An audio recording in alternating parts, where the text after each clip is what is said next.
বৃদ্ধা ও কুকুরের অপরিসীম কষ্টের গল্প।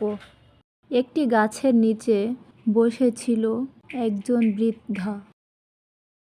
জরাজীর্ণ অবস্থা তার, হাতে একটি লাঠি। তার মন ভালো নেই, গায়ের জামা কাপড় সব ছেঁড়া।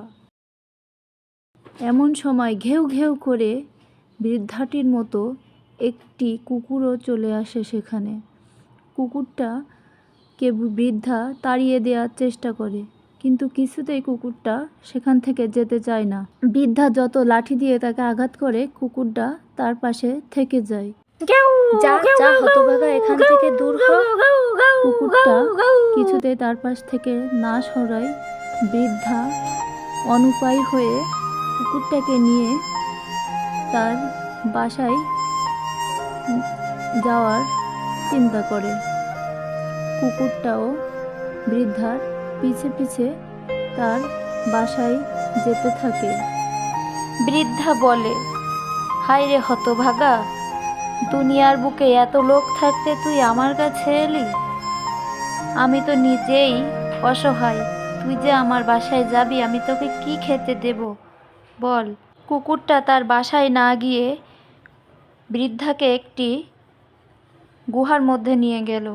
সেখানে বৃদ্ধা সোনা গহনা হিরে জহরত দেখে বৃদ্ধার চোখ কপালে উঠে গেল। কুকুরটা বৃদ্ধাকে এগুলো দিতে পেরে অনেক হাসি খুশি ছলছলে চোখ হয়ে গেল। বৃদ্ধা সেগুলো হাতে ধরে দেখল, জীবনে সে এমন দেখেনি। আর কুকুরটাকে বলল, হায় রে, তুই কি আমার কপাল ফেরাতে এসেছিস? আমার নাতনিটা ঘরে না খেয়ে পড়ে আছে, তোর কাছে আমি চিরকৃতজ্ঞ। কুকুরটাকে তখন বৃদ্ধা বলল, চল আমরা বাসায় যাই, বাসায় গিয়ে এগুলো নাতনিকে আর আমার গিন্নিকে দেখাবো। বৃদ্ধা তা থেকে কিছু হীরা গহনা মণিমুক্তা নিয়ে বাসার দিকে রওনা হলো। বাসাতে যখন এসে পৌঁছল, তখন তার স্ত্রী আর নাতনি সেগুলো দেখে হতবাক হয়ে গেল। বৃদ্ধার স্ত্রী তাকে বলল, তুমি এগুলো কোথা থেকে পেলে? বৃদ্ধা তখন বলল, এই কুকুরটা আমাকে একটি গুহার মধ্যে নিয়ে যায় এবং সেখানে আমি এগুলো কুড়িয়ে পাই।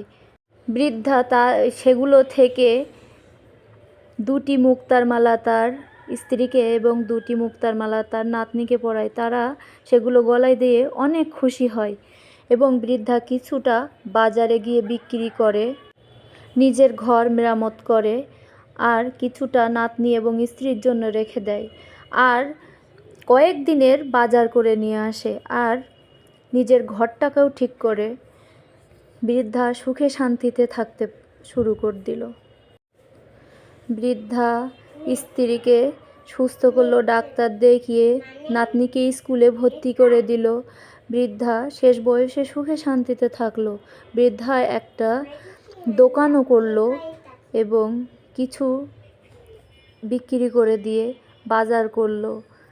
বৃদ্ধা অনেক খাবার বাজার থেকে আনলো এবং কুকুর, বৃদ্ধা এবং তার নাতনি এক জায়গায় বসে অনেক মজা করে সেগুলো খেলো আর বলতে থাকলো, আমাদের সুখের দিন ফিরে এসেছে, আমাদের আর কখনো কোনো কষ্ট থাকবে না।